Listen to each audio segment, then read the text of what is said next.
Assalamualaikum. Waalaikumsalam, berjumpa kembali bersama saya Wong Ganteng Sakdonya. Mohon untuk tidak menyebutkan nama dan identitas dalam percakapan ini, karena percakapan ini kami naikkan dalam konten YouTube. Gimana ini Mbak E? Siap, Mas Andro. Sebelumnya aku minta maaf ya gangguin waktu jenengan. Oh, Terima kasih sudah mau ngangkat telepon. Siap, gimana Mbak E? Gini loh Mas, aku tuh punya teman. Nah, temanku itu OS. Landilah kersane ala apes hari Senin kemarin keciduk gitu loh Mas. Nah, terus dia itu kan sebelum HP disita itu kan dia ngabarin kita lah, minta tolong suruh dianterin paspornya ke tempat kantor polisi gitu kan. Nah, yang mau saya tanyakan itu kalau kita datang ke sana itu bisa toh Mas? Datang kemana? Ke kantor polisi itu, ngasihkan paspornya dia gitu loh. Ya bisa. Dia itu maksudnya langsung tanya ke Pak Polisinya gitu bisa? Ya gini, datanya teman sampean namanya siapa? Terus kenapa asal mulanya paspor bisa sampean bawa? Karena sampean juga kena masalah juga kalau sampean nggak jelas-jelas, loh kok paspornya ada di kamu, mau punyanya orang itu, kan gitu tuh, bener nggak? Iya. Makanya, nah aku bilang aja aku nggak ngerti, aku kok nemu paspor, aku ada ketinggalan di taman, bilang aja gitu. Berarti kalau kita bilang kita temennya gitu malah nganu ya Mas, masalah ya Mas. Sebenarnya gini loh, sampean ini kan dapat paspornya itu dititipin kah, atau sampean gadekno terus nebus utangnya DE tah, atau gimana? Aku sampai bingung Mbak. Enggak seperti itu.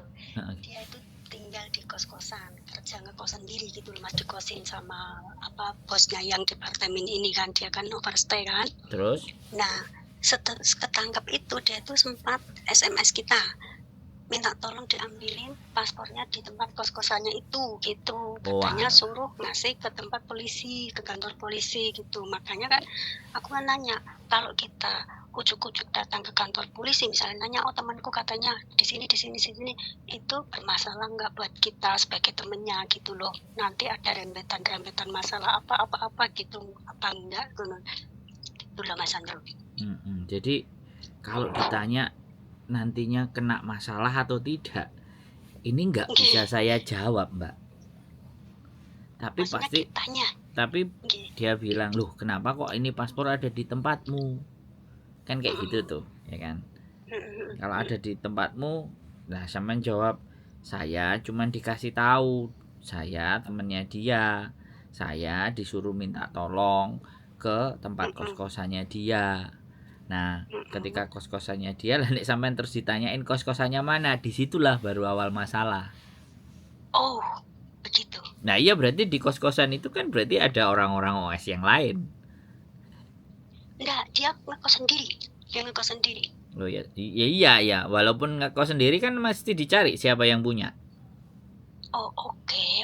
Nah, jadi sekali lagi, daripada ya kan, daripada sampean menyerahkan ke kantor polisi, bisa nggak tak kirim surat gitu loh ke tempatmu penjara sana, alamatnya mana, kan gitu.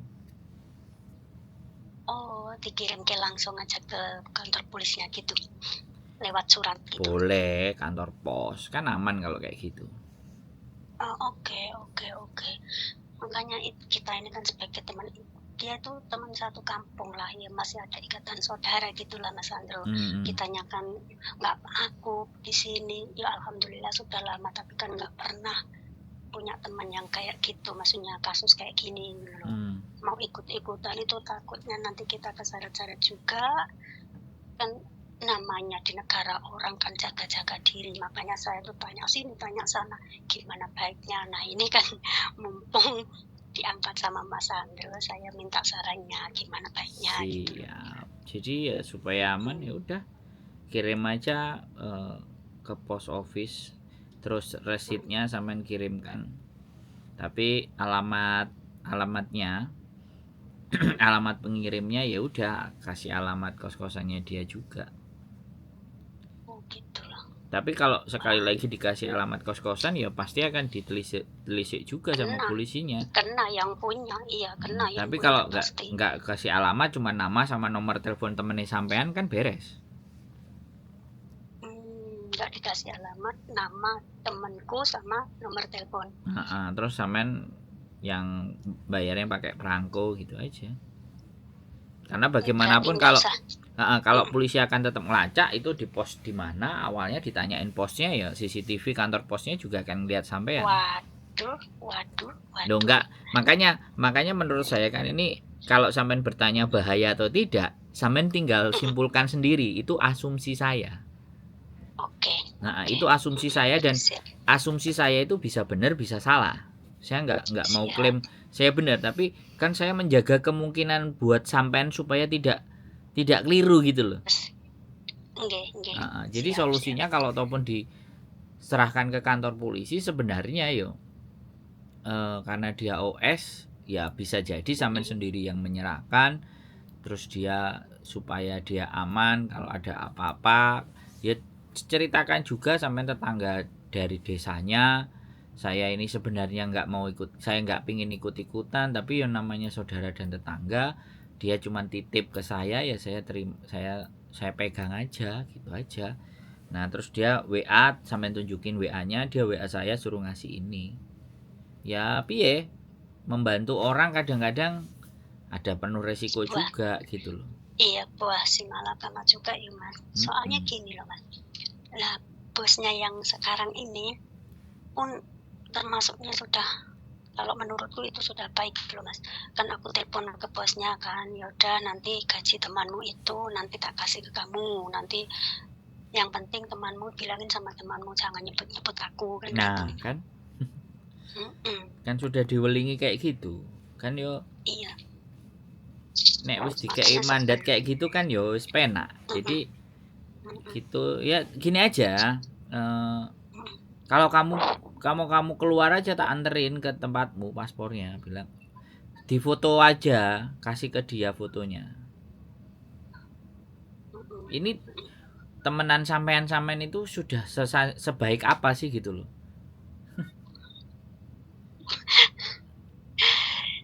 Maksudnya sebaik apa? Pripun Mas? Lah sampai paspornya dititipin sampean loh.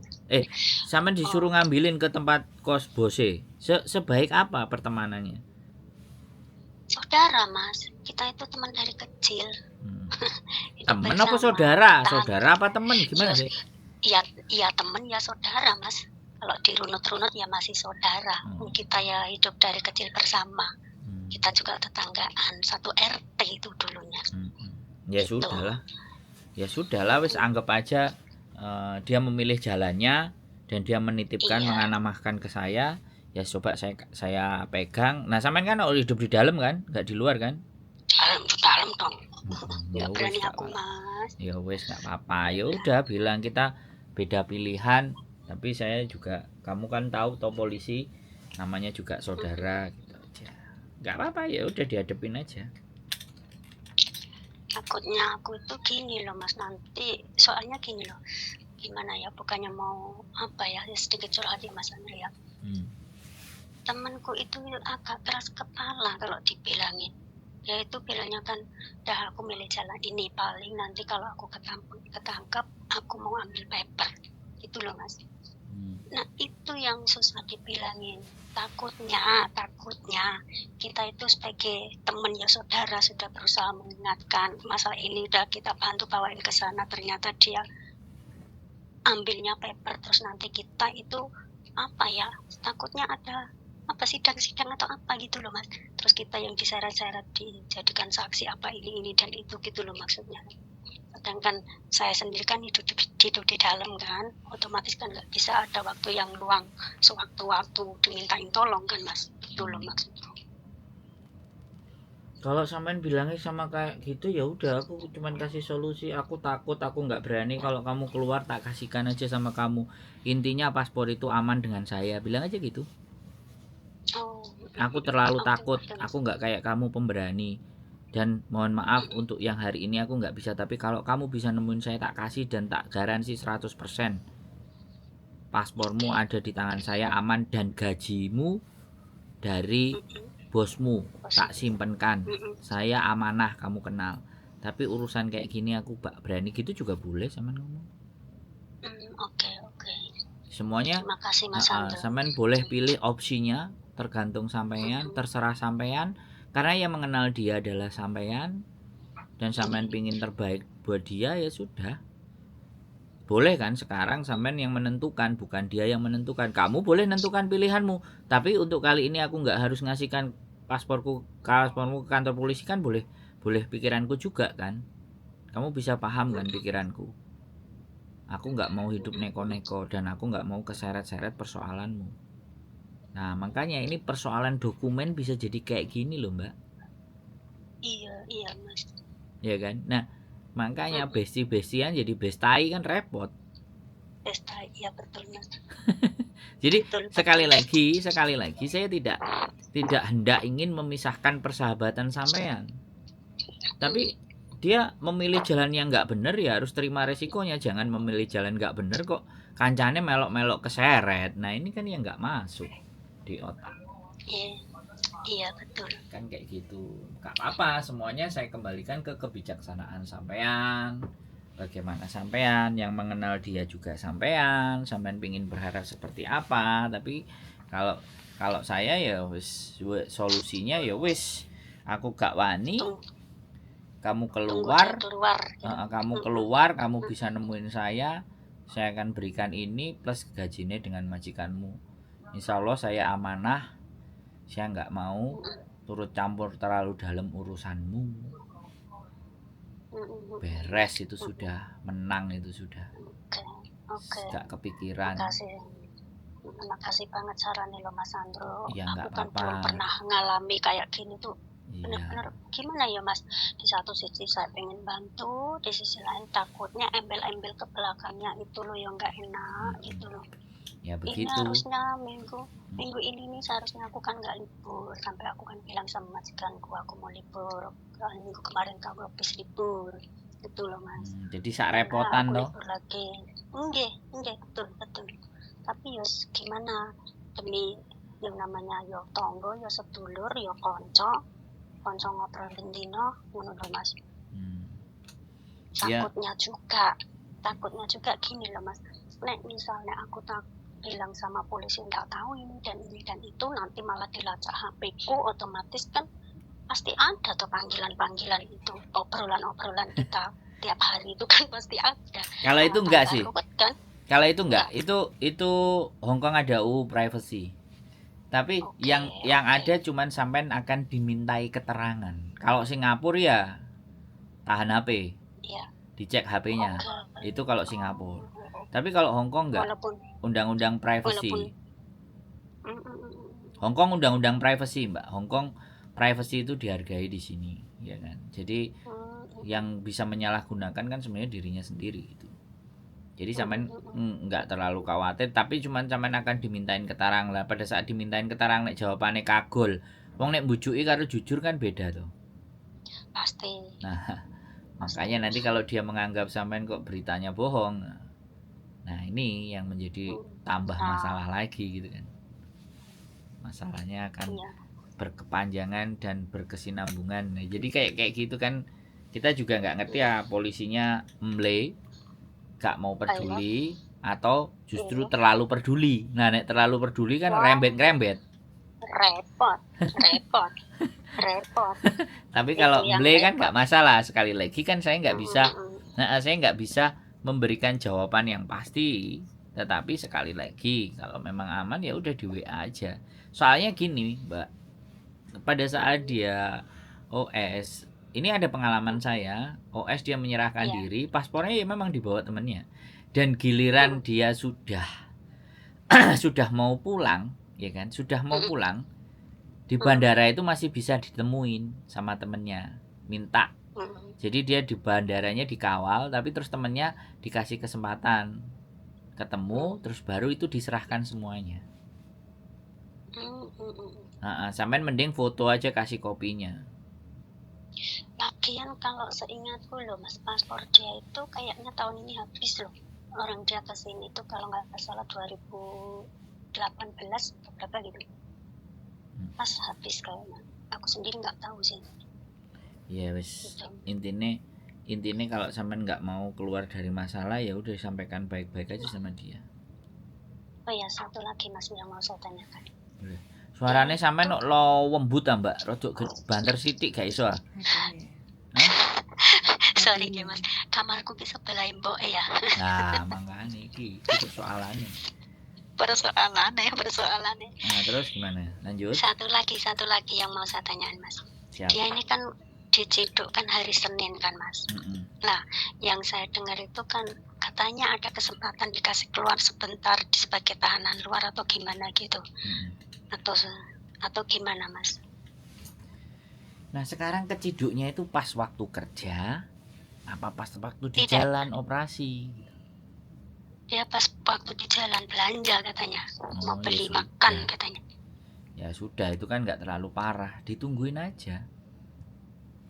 Kalau dia berarti ada kalau dia keciduk dan dia mau keluar mau pulang dengan biaya sendiri, bisa jadi pertimbangan bagi mereka untuk ngelepasin juga gitu. Pakai jaminan gitu ya Mas? Bisa, jadi dia tahanan luar. Nah kalau tahanan luar ketemu sampai sampean bisa.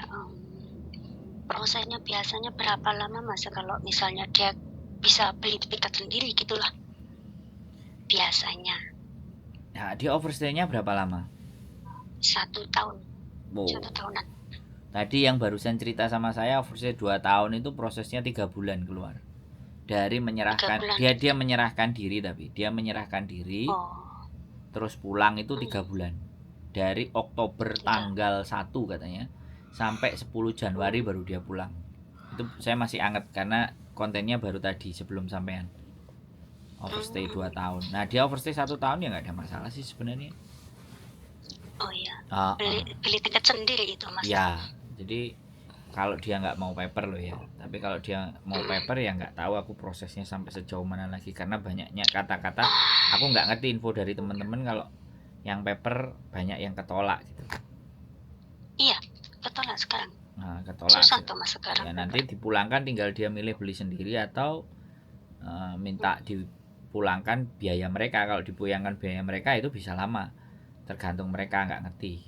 Tapi kalau pulang biaya sendiri dikasih tahu alamatnya di mana, dia tinggalnya di mana, ya bisa jadi nanti dia tahanan luar terus proses-proses ke Kowloon B, ke Madhauko, dan sidang-sidang semuanya kelar, ya bisa jadi 3 bulan juga dia bisa pulang dengan biaya sendiri.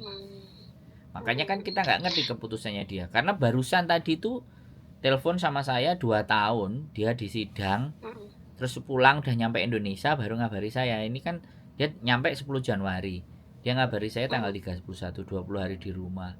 Dia teringat, nggak tahu mungkin konten saya lewat kali kan.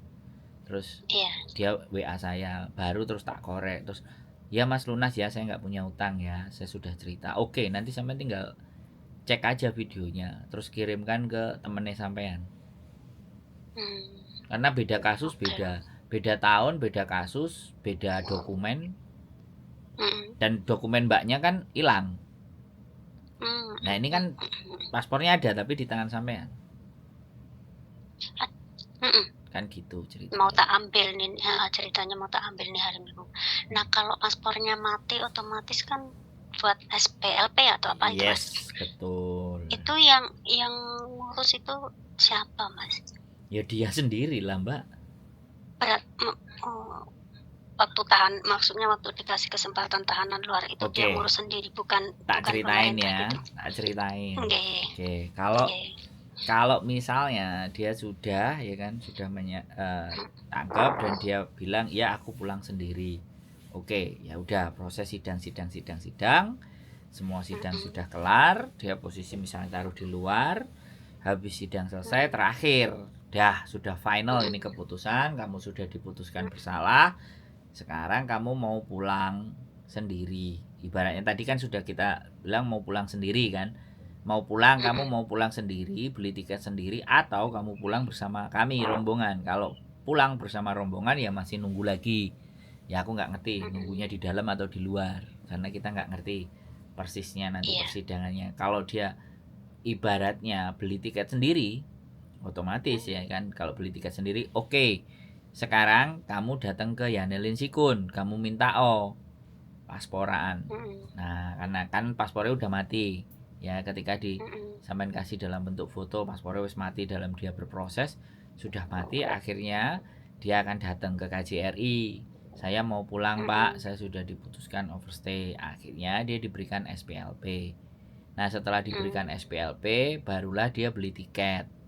Ya, datang lagi mungkin ke Madau atau Kowloon B. Setelah datang ke Madau atau Kowloon B, laporan aku sudah punya SPLP dan aku sudah beli tiketku tanggal sekian. Baru dia dikasih amplop merah untuk diberikan ke imigrasi di bandara pada saat dia pulang. Udah selesai. Begitu ceritanya, Mbak. Persis. Barusan 2 penelpon sebelum sampean itu cerita tentang itu. Overstay juga. Iya, makanya aku lanyah jelasinnya.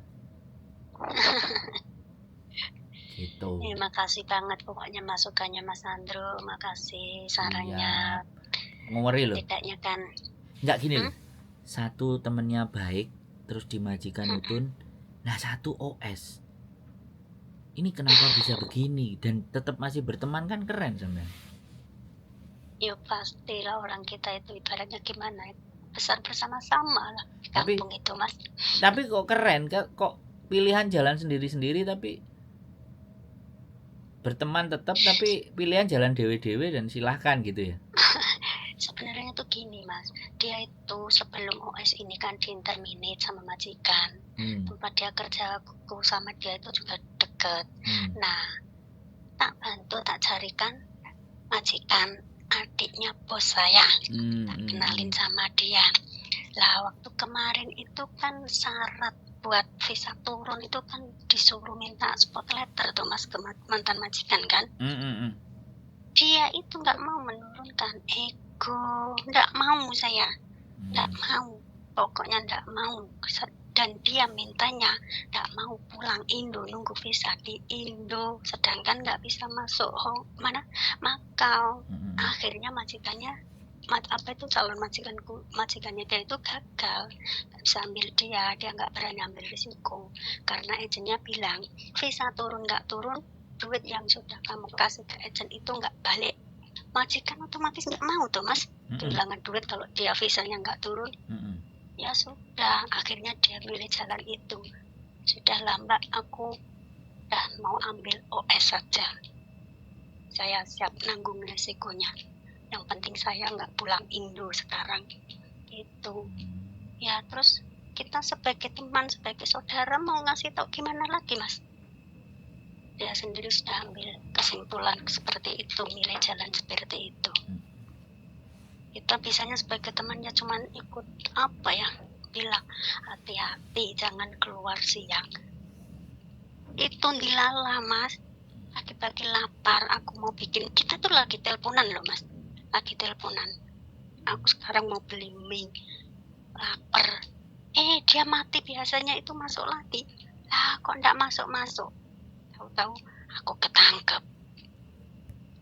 Innalillah. Terus gimana lah, Mas? Nggak apa-apa. Nggak apa-apa menurut saya. Ya sudah, ya tetap bertemanlah yang baik, tetaplah menjadi amanah, tapi jangan sampai membahayakan diri sampean, kan itu kan kuncinya sudah. Jadi di dunia ini kan memang kita nggak bisa memaksa orang untuk memilih jalan seperti jalannya kita. Ya kan, tapi bagaimanapun kita tetap menghormati jalannya dia, silahkan, dan dengan segala resikonya. Dan nanti tak tunggu aja kalau kamu keluar, ini semua bisa tak serahkan ke kamu. Jadi saya nggak menginginkan saya juga terkena masalah dalam urusan ini, tapi yakinlah dan percaya gajimu dan semuanya masih ada di saya. sampai ketemu kalau Insya sudah keluar Allah. gitu aja. Untungnya itu gini Mas, waktu dia di luar itu selalu tak bilangin, kamu di sini itu kan OS. Apes itu kan nggak ada yang tahu, kamu harus sedia duit di tangan setidaknya minimal 10.000, jangan kamu pakai, nanti kalau suatu saat kamu ketangkep bisa buat beli tiket. Aku selalu bilang gitu loh Mas, setidaknya kamu harus ada pegangan 10.000, itu jangan kamu keaktif. Aku bilangnya gitu. Ya semoga aja dia itu yang ini dengerin aku lah Mas, duitnya adalah setidaknya gitu loh. Semoga. Dia dengerin sampean ya nggak mungkin loh, kan HP-nya di off. Gimana sih sampean? Enggak, itu waktu dia di luar itu loh Mas, aku tuh bilanginnya kayak gitu loh. Jangan sampai kamu tuh sama sekali nggak pegangan duit. Apes orang tuh nggak ada yang tahu, aku kan bilangnya gitu. Yang bisa menolong cuma duit gitu ya. Setidaknya kan kalau kayak gini terus gimana Mas? Ya sampean bahasanya keren. Berarti yang menolong ya yang bisa menolong duit sampean. Loh, kalau kayak gini gimana? Nah, berarti kan bukan uang sebenarnya. Betul, uang ya, itu ya cuma sih. backup aja. Backup, iya buat backup. Bukan yang utama. Luar biasa kalimatnya. Ya, nggak salah sih. Pertimbangan sampean nggak salah, apa yang sampean lakukan juga nggak salah. Bagi saya ya, karena salah benar itu perspektif dari siapa dan dari mana memandangnya. Kalau dari saya ya sampean nggak salah, sampean memberikan saran yang benar, tapi kembali lagi jenenge wong wis kadang kalut, kadang mumet, akhirnya ya sudah. Dan mungkin emosi yang tertumpuk-tumpuk karena perbedaan kemampuan menganalisa secara psikologi, yang kitanya masih bisa sabar, yang sananya sudah nggak sabar, ya akhirnya kayak Madura, carok 2 lawan 4. Carok, wah mate kan. Ya aku terakhir aku ngeliatin, karena memang gak mungkin ya orang segampang itu terus bunuh orang, dan wajahnya selo-selo aja, ternyata sebelumnya sudah ditato. Nah, ya nggak mungkin ada akibat kalau nggak ada sebab toh Mas. Makanya kan aku tak baleni tak dengerin perkembangannya sampai aku baru kayak gitu ndelok sejauh mana ya. Aku biasanya nggak care sama sebuah insiden atau kejadian sesuatu, tapi begitu terakhir tak dengerin, tak perhatikan. Khusus itu aku nggak mengikuti anak-anak yang tukaran itu loh, yang di Facebook. Anak-anak jambak-jambakan itu. Iya, aku nggak terlalu mengikuti itu. Aku ngikuti carok, tak lihat. Wong prestasi ini anak ya gitu. Tapi wong papat iso tebal dalam berapa menit, ngaweri kan. Oh iya. Ngene iki nek wis nggugah macan turu ngene iki. Hello. Di dalam lo yo nyantai aja, senyum-senyum pelakunya. Jadi nggak kayak sesuatu yang piye, ya sudah nggak apa-apa. Madura kan begitulah ceritanya yang kita harus dapat pelajaran. Nah, kembali lagi ke temennya, ya begitu aja ceritanya, sampai sudah bisa mengambil sebuah kesimpulan dan harus bagaimana, harus seperti apa berbuat. Jangan sampai juga menggadaikan keamanan sampean, kondisi sampean, bahkan bosnya yang sudah memberikan bantuan dan sudah mau memberikan gajinya, yang penting tidak disangkut-sangkut namanya, kan itu sudah bos yang luar biasa. Mbok pilih nanti kan aku bisa aku minta sampai nomornya bosnya ngekei ngasih bocah-bocah sing momen dasi itu. Saibu nama ya nggak apa-apa, yang ya namanya saya itu kan itu pilihan dia. Ketika kita bisa bantu, ya udah kita bantu, kita arahin kan, kita bantu semampunya. Selanjutnya mau urusan dia, resikonya apapun kan kita cuma ngasih info aja. Kalau ngasih info aja menurut saya nggak masalah. Ini tayang kapan Mas Andrew? Nanti temanku tak suruh dengerin, tak suruh subrek channelnya Mas Andrew. Ya kemungkinan sih besok. Lihat nanti malam ini, kalau nanti malam ini kita upload, mungkin besok munculnya. Siap, zaman luar biasa. Lagi, kadang itu ya gimana loh Mas, sampai nggak bisa tidur aku. Ya jangan. Tetap tidur ya, tetap tidur, tetap sampean punya hidup, punya tujuan sendiri, punya jalan sendiri. Sampean harus tidur, harus tetap makan. Ya sudah, biarkan karena dia sudah memilih apa yang dia pilih. Dan sampean kan nggak berhenti ngingetinnya kan, udah cukup. Gusti Allah wis Sekali pasti lagi ngerti. makasih Siap. sarannya Mas. Makasih Nggih, sarannya. Terima nggih, kasih siap. waktunya. Siap. Oke. Begitu aja ya Mas Nggih, Satrio. Terima kasih nggih, banyak. sehat selalu Mbak Salam. buat sampean. Amin. Siap. Semoga buat sampean juga. Amin. Salam buat Mbak Yuli. Siap. Makasih ya Mas. Siap. Assalamualaikum. Waalaikumsalam warahmatullahi wabarakatuh. Oke teman-teman semuanya ya, ini loh luar biasa ya. Temennya baik, sing sijine memutuskan untuk OS dan mau paper, terus berapa kali panggilan ini, kemarin 2 kali, hari ini 3 kali, dan saya baru telepon. Ya sekali lagi ya teman-teman, terima kasih ya sudah mau ngajak ngomong, mau ngajak bicara. Ya harapannya semoga kita ya kembali lagi ya, kalau ada temen yang mau ngambil jalannya nggak benar ya bisa ngingetin, kita ingetin. Kalau nggak bisa ya sudah, itu pilihannya dia. Kita nggak perlu judgement, kita nggak perlu hakimi, dan kita nggak perlu salah-salahkan, karena sekali lagi keputusan hidup ada di dalam diri kita masing-masing. Bajuku sudah ngeweh. Keep stay tune with the channel and see you next video. Bye bye.